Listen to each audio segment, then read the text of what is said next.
કે અહીંયા આવું ચાલે છે, અહીંયા આવું બને છે, આ વ્યક્તિ આવું દારૂ વેચે છે, અને સારા વ્યક્તિઓ પંચ તરીકે આવે. અને જેટલા વ્યક્તિઓ દારૂ વેચે છે એની માત્ર મહિને એક ફરિયાદ હોય, એની ઉપર એક કેસ કરવામાં આવે તો દારૂ તો કાયમી વેચાય છે.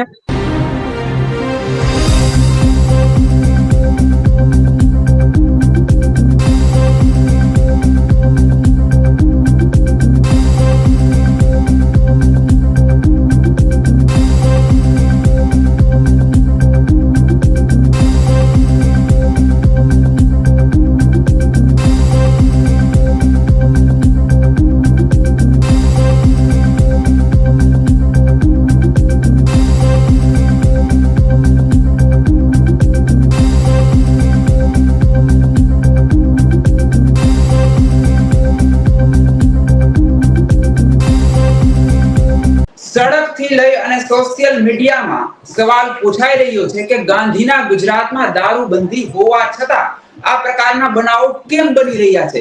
વારંવાર દારૂબંધીના નિયમ માત્ર કાગળ પર જ હોય તેવા બનાવો કેમ બની રહ્યા છે? આ વિષય પર વાતચીત કરવા માટે હાલ આપણી હારે જોડાઈ ચૂક્યા છે દીપક વ્યાસ, જેઓ રિટાયર્ડ એસીપી છે, અને હારે કોંગ્રેસ નેતા રાવણ પરમાર. બંનેનું સ્વાગત છે આપનું. વ્યાસ સાહેબ, આપને પહેલા હું પૂછવા માંગીશ કે જે પ્રકારનો બનાવ ભાવનગરમાં સામે આવ્યો, શું લાગે છે, તમે ઘણા સમય પોલીસ ફોર્સમાં ફરજ બજાવી છે, લઠ્ઠાકાંડના એક તપાસ પણ તમે કરેલ છે, આ પ્રકારના બનાવ પર ફૂલ સ્ટોપ લાગે તે માટે શું કરવું જોઈએ? દારૂબંધી, દારૂનું દૂષણ એ ગુજરાતના રાજ્યનું કેન્સર છે. કોઈ એવું ગામ રાજ્યનું બાકી નહીં હોય કે શહેર બાકી નહીં હોય કે જ્યાં દારૂ પીવાતો નહીં હોય. અને એનું એક પારાશીસી આપણે કહીશ કે છેલ્લા 6 મહિનાના સમાચાર પત્રોની અંદર જે ઇંગ્લિશ દારૂ અને દેશી દારૂ જે પકડાયો છે, એ પકડાયાની એ આધારે આપ નક્કી કરી શકો કે એટલો દારૂ જો અહીંયા સપ્લાય થવાનો હોય તો એટલો દારૂ લોકો પીવાના હતા, એટલે એટલા લોકો દારૂના બંધાણી છે એવું એક હાઇપોથેટિકેશન કરીને એક આપણે નિર્ણય લઈ શકીએ કે આટલો સપ્લાય કરવાનો હતો કે વેચવાના જ હતા અને પકડાયો. જ્યારે આ પ્રસ્તુત કેસની અંદર જે આપણે થોડી હિસ્ટ્રીમાં જઈએ ગુજરાતની, મને યાદ છે ત્યાં સુધી 1974-75 સાલની વાત કરું, સારંગપુર દોલતખાની અંદર હરજી રબારી કરીને એનું કંઈક લઠ્ઠાકાંડ થયેલું. એટલે તે દિવસે મને યાદ છે કે ઇન્દિરા ગાંધીની કાંકરિયાની અંદર જાહેર સભા હતી. ત્યારથી બનેલા બનાવોની આપણે થોડી હિસ્ટ્રી જોઈએ તો 2009માં અમદાવાદમાં ઓઢવ, બાપુનગર અને કાંકરાપીઠ વિસ્તારમાં લઠ્ઠાકાંડ થયેલો. એની અંદર 140 લોકોના મોત થયેલા અને 200 લોકોને ગંભીર ઈજાઓ થયેલી. ત્યારબાદ 2016માં સુરત જિલ્લામાં પણ એક મોટું લઠ્ઠાકાંડ થયું હતું, એની અંદર 16 લોકોના મોત થયા હતા. 1922માં બોટાદ બરવાળા ધંધુકામાં 48 લોકોના મોત થયેલા. 1924માં દેગામની અંદર પણ લઠ્ઠાકાંડ થયેલો, એમાં 2 લોકોના મોત થયેલા. અને ફેબ્રુઆરી 25માં નડિયાદની અંદર લઠ્ઠાકાંડ થયેલો, એમાં 3 લોકોના મોત થયેલા અને અસંખ્ય લોકોને ઈજા પામેલી. હવે દારૂનું દૂષણ એ છે, અને દારૂ દૂષણની કાયદો છે, એ કાયદો ઇમ્પ્લિમેન્ટ કરવાનું પોલીસનું કામ છે. એટલે જયારે પોલીસની પાસે એ જવાબદારી છે તો પોલીસે પોતાની પ્રમાણિકતાપૂર્વક પોતાની ફરજ નિભાવવી જોઈએ અને દારૂબંધીનું જે દૂષણ છે એને ડામી દેવું જોઈએ અને એના સારામાં સારા પગલા લેવા જોઈએ કે જેથી કાયદો, આપણે કાયદાના રાજમાં રહીએ છીએ અને વેલફેર સ્ટેટના કોન્સેપ્ટમાં આપણે જીવવાનું છે. લોકો સુખાકારી માટેની આ સરકાર છે, લોકોની સુખાકારી માટે તંત્ર છે, તો તંત્રએ લોકોની સુખાકારી માટે પોઝિટિવ પ્રયાસો કરવા જોઈએ.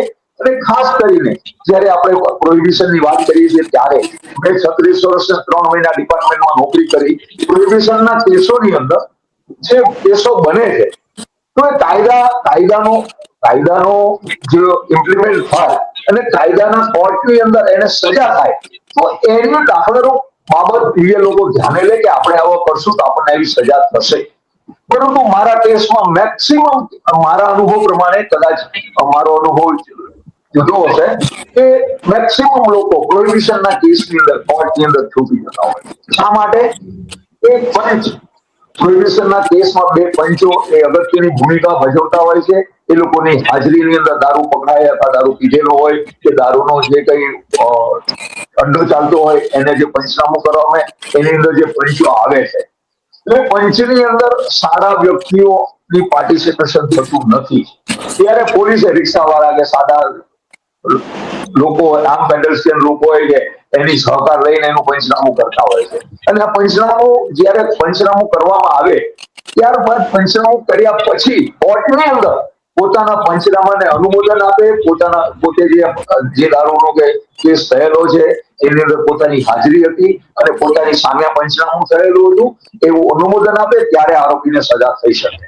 તો કાયદા મુજબ આપણે જયારે કાયદાની વાત કરીએ છીએ તો કાયદો છે, કાયદો પ્રજાની લોક સુખાકારી માટે કાયદો બનાવેલો છે. અને ખાસ કરીને આપણા રાજ્યની અંદર જે નેબર સ્ટેટ છે, રાજસ્થાન છે, દીવ છે, દમણ છે, બોમ્બે છે, મધ્યપ્રદેશ છે, રાજસ્થાન છે, આ બધી જગ્યાએ આપણા જે બોર્ડર ઉપર લોકો છે, આપણા ગુજરાતની અંદર જે લોકો મેક્સિમમ લોકોને દારૂ પીવાનો એક શોખ હોય છે અને પિક્ચરમાં અને બીજી જગ્યાએ જોઈને દેખાદેખી કરીને દારૂ પીતા હોય છે. અને ખાસ કરીને દારૂ પીવાની જે બાબત આવે છે ત્યારે જે દારૂ પીનાર વ્યક્તિ છે એ વ્યક્તિની ડિમાન્ડ અને સપ્લાય હોય છે. એટલે જે દારૂ પીતા હોય એ લોકોએ પછી શું થાય છે કે ધીમે ધીમે એના એડિક્ટ થતા જાય છે. અને ડિમાન્ડ અને સપ્લાયના રૂલ્સ પ્રમાણે હમણાં રાજ્ય પોલીસ ખૂબ જ રાખી અને ઘણો બધો મુદ્દામાલ સીઝ કર્યો અને પ્રસ્તુત કેસની અંદર જે આ ડુપ્લિકેટ દારૂ કે ડુપ્લિકેટ જેને આપણે લખાકાન કહીએ છીએ એ જે માલ મળેલો છે એની અંદર ગુજરાતની અંદર બીજા રાજ્યમાંથી માલ મંગાવીને રોયલ સ્ટેગની બોટલની અંદર ભરીને ડુપ્લિકેટ દારૂ બનાવીને લોકોને પીવડાવેલો, એના પરિણામ સ્વરૂપ લોકો મૃત્યુ પામ્યા અને લોકો ઈજા પામેલા. એટલે આ બધી વસ્તુ આપણે જયારે વિચારીએ તો આ જે વસ્તુ આ બાબતમાં જે સ્થાનિક પોલીસ છે એને આ એક્શન લેવા જોઈતા હતા. એક્શન ન લીધા હોય તો જે અધિકારી એક્શન નથી લીધા એ જવાબદાર ગણાય. લોક સુખાકારીની સામે કોઈ કોમ્પ્રોમાઇઝ હોઈ શકે નહીં. અને જે અધિકારીઓ અને સાથે કરીને હું સારી એક વાત કરીશ કે લોકોને પણ કે public participation must be there. લોકો જાગૃત થાય, લોકો જાગૃત થઈને ઓથોરિટીને જાણ કરે કે અહીંયા આવું ચાલે છે, અહીંયા આવું બને છે, આ વ્યક્તિ આવું દારૂ વેચે છે. અને સારા વ્યક્તિઓ પંચ તરીકે આવે અને પંચ તરીકે સારા વ્યક્તિ આવે, કોર્ટની અંદર સજા થાય. અને ખાસ કરીને પાસાની અંદર જે પાસા તળીપાર કેસો થાય છે, જે પ્રોહિબિશનના કેસો 3 થી વધુ થાય અમુક વર્ષોમાં તો એ પાસા કરે છે અને પાસામાં જાય છે એટલે એ વર્ષે પાછા આવે છે. પરંતુ એની ઇફેક્ટ દરેક દેશની અંદર સજા થાય અને એના ઉપર નિયંત્રણો લાગવામાં આવે તો દરેક ધાર્મિક સંસ્થાઓ, દરેક જ્ઞાતિની સંસ્થાઓ, દરેક રાજકીય પાર્ટીઓ અને દરેક જે લોકોનું સુખ ઈચ્છે છે એ લોકોએ પાર્ટિસિપેટ થવું જોઈએ. અને આવા વ્યક્તિઓને આવા વ્યસનને, આ દૂષણને કાયમ માટે દાબી દેવું જોઈએ. અને આ દૂષણ સંદર્ભમાં જે પોલીસ અધિકારી કે જે અધિકારીઓ આમ વિચારણા કરે એને પણ એટલા જવાબદાર ગણીને એને બહાર ફેંકવા જોઈએ અને એના પર દાખલારૂપ સજા આપવી જોઈએ કે જેથી લોકોને તંત્રની અંદર વિશ્વાસ થાય. આ લોક સુખાકારી સામે કોઈ કોમ્પ્રોમાઇઝ રાખી ન શકાય. અને સાથે મળીને અને આજે આપણે પણ એવો સરસ આ લોક સુખાકારીનો અને પબ્લિક વેલફેરનો કોન્સેપ્ટ આપણે સ્વીકાર્યો છે તો આપણી ચેનલને પણ અભિનંદન આપું છું કે આપણે બધા સાથે મળીને કોઈના પર દોષારોપણ કર્યા વગર આ વસ્તુને નાબૂદ કરવા માટે અને ગાંધીના ગુજરાતમાં આ વસ્તુ ચલાવી ન લેવાય. અને હું અત્યારે હજી આ દોષણ કંટ્રોલમાં છે એના માટે હું બ્રાન્ડ એમ્બેસેડર તરીકે દરેક મુસ્લિમ, હિન્દુ, સ્વામિનારાયણ ધર્મ, વૈષ્ણવ સંપ્રદાય એના ધર્મગુરુને હું બ્રાન્ડ એમ્બેસેડર કહું છું. એ લોકો પોતાના અનુયાયીઓને આવું પ્રોહિબિશનની બદલીમાંથી દૂર રહેવા માટે એ લોકો એની એડવોકેટશીપ કરે છે. તો એ લોકોને પણ હું આજના દિવસે એ લોકોને ધન્યવાદ આપું છું અને એ લોકોને ખૂબ એ લોકોનો હું આભાર માનું છું કે આ સોસાયટીને હજી આનાથી વધુ દૂષણ થયું હોત તેને અટકાવ્યું છે. અને આ દૂષણને અટકાવવા માટે દરેક વ્યક્તિ સાથે મળીને સારા પંચો તરીકે આવે, સારી રીતે એનો એવિડન્સ કોર્ટમાં આવે, એને સજા થાય અને દાખલારૂપ એક સારું વાતાવરણ ઉભું થાય એવો સકારાત્મક આપણે બધા સાથે મળીને ઉર્જા ઉભી કરીએ. બિલકુલ બિલકુલ આ દૂષણને દૂર કરવું જોઈએ અને આ દૂષણને દૂર કરવા માટે સરકારે પણ આગળ આવવું જોઈએ. આ દૂષણને દૂર કરવા માટે સમાજે પણ આગળ આવવાની જરૂર છે. સહિયારા પ્રયાસથી આ દૂષણ દૂર થઈ શકે તેમ છે. હાલ જે માહિતી એક બહાર આવી રહી છે તે મુજબ લગભગ 4 પોલીસ કર્મીને સસ્પેન્ડ પણ કરાયા છે. આ મામલે જે રીતે આપણે કહ્યું કે ભાઈ જે કોઈ આમાં જવાબદાર હોય તેના સામે એક્શન તો લેવા જ જોઈએ. અચ્છા રાવણભાઈ, આપની પાસેથી હું એ જાણવા માંગીશ કે ભાઈ સૌરાષ્ટ્રના દ્રષ્ટિકોણથી જો વાત કરીએ તો સૌરાષ્ટ્રમાં કયા કયા એવા સેન્ટર છે જે છે ત્યાં ખાસ કરીને દારૂનું દૂષણ જોવા મળી રહ્યું છે? સૌરાષ્ટ્રમાં તો દારૂનું દૂષણ ઘરે ઘરે છે જ. પણ ખાસ કરીને જુનાગઢ શહેરની અંદર, જિલ્લાની અંદર જે દારૂ જી વેચાય છે, જે આ કેમિકલ વાળો દારૂ વેચાય છે, ત્યારે પણ જુનાગઢ પોલીસ દ્વારા જેટલી જીઆઈડીસી ની અંદર આ કેમિકલ બને છે એની ક્યારેય તપાસ કરવામાં નથી આવી. અને જેટલા વ્યક્તિઓ દારૂ વેચે છે એની માત્ર મહિને એક ફરિયાદ હોય, એની ઉપર એક કેસ કરવામાં આવે.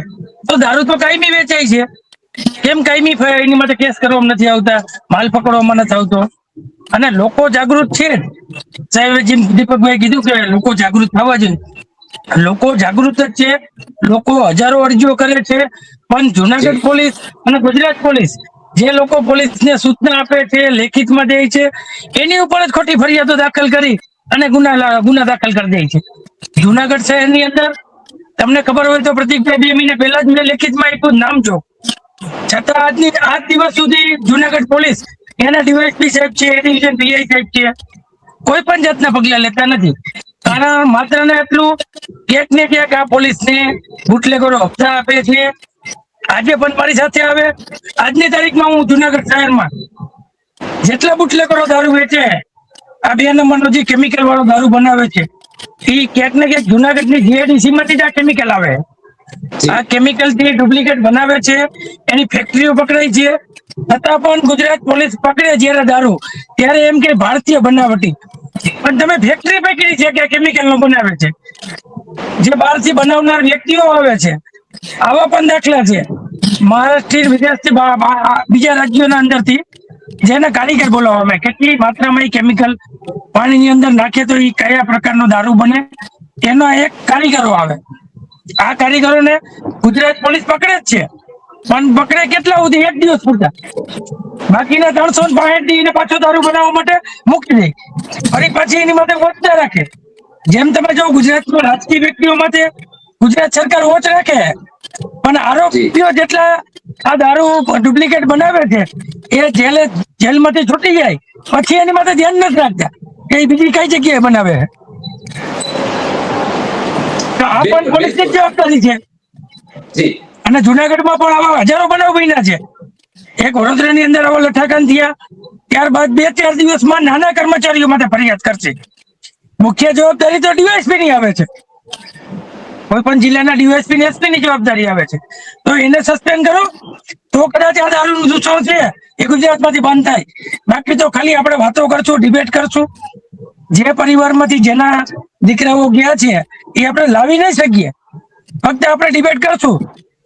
ગુજરાતના સંઘવી સાહેબને પણ સૂચના આપવી જોઈએ કે જે કોઈ એસપી અને ડીવાયએસપી ની જે જવાબદારી છે, દરેક જિલ્લાની અંદર દારૂ વેચાય જ છે, દારૂની ફરિયાદ થાય, લોકો જયારે અરજી કરે દારૂની, એની માટે કાર્યવાહી ના કરે, ત્યારે જુનાગઢના જે કોઈ પીઆઈઓ આવતા હોય, ડીવાયએસપી આવતા હોય અન્ય જિલ્લાના, એ બધાને તત્કાલ સસ્પેન્ડ કરવા જોઈએ, ડિસમિસ કરવા જોઈએ.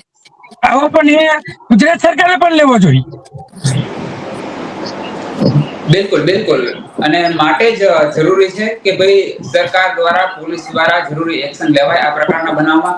ખાસ કરીને આપણે જોતા હોય કે ભાઈ જ્યારે વિપક્ષી દળના એમએલએ જ્યારે દારૂના અડ્ડા પર જનતા રેડ કરે અને ત્યારબાદ 10-15 દિવસ પોલીસ હરકતમાં આવે, એક્શનમાં આવે અને દારૂબંધીનો નિયમ કડક બન્યો હોય, દારૂબંધીનું અમલીકરણ ચુસ્તપણે થતું હોય તેવો માહોલ જોવા મળે. અને આ પ્રકારના જ્યારે લઠ્ઠાકાંડના કિસ્સાઓ બહાર આવે ત્યારે પણ 10-15 દિવસ કડક વલણ જોવા મળે, પરંતુ થોડા સમય બાદ જ પરિસ્થિતિ જે છે તેવી બની જતી હોય છે. ત્યારે આશા રાખીએ કે સરકાર, પોલીસ અને પ્રતિકભાઈ, સમાજ બધાના સહિયારા પ્રતિકભાઈ, પ્રયાસથી જી જી પ્રતિકભાઈ, આજે પણ હું કોઈ બીજા જિલ્લાનો તો મને વધારે ખ્યાલ નથી, વેચાય તો છે જ, પણ આજે પણ જુનાગઢ જિલ્લાની અંદર, જુનાગઢ શહેરની અંદર જે યુવાનો નશાના કારોબારમાં જે જોડાયેલ છે, જુનાગઢ પોલીસને ખબર છે, લેખિતમાં આપીએ છીએ.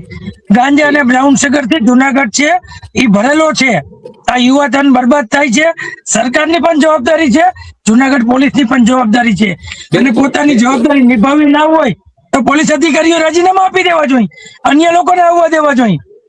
બિલકુલ બિલકુલ. બધાની ફરજ છે કે આ દૂષણને ડામીએ અને જે નશાના બધાની નહીં પ્રતિકભાઈ, યુવાઓનું જીવન બરબાદ ન પ્રતિકભાઈ, થાય હજી તમે એનાથી બધા જોઈએ. મારી વાતને સમજી લ્યો પ્રતિકભાઈ. જી જી નાગરિકોની જવાબદારી છે, પણ મુખ્ય જવાબદારી પોલીસની છે.